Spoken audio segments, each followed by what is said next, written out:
दत्ता भरणे यांचा कोणताही प्रस्ताव आलेला नाही। गेली अनेक वर्ष एकत्र काम केलंय असं वक्तव्य खासदार सुप्रिया सुळे यांनी केलेलं आहे।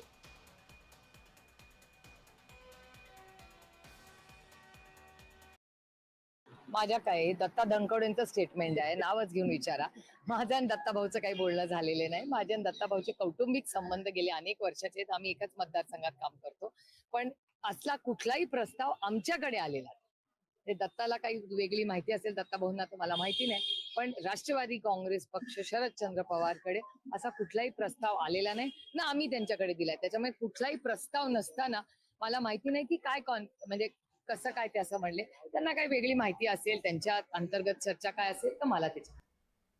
पुढच्या बातमीकडे वळूया। ज्या पक्षाची अनुकूलता दिसेल त्यांच्या सोबत जाऊ, त्यासंबंधी चर्चा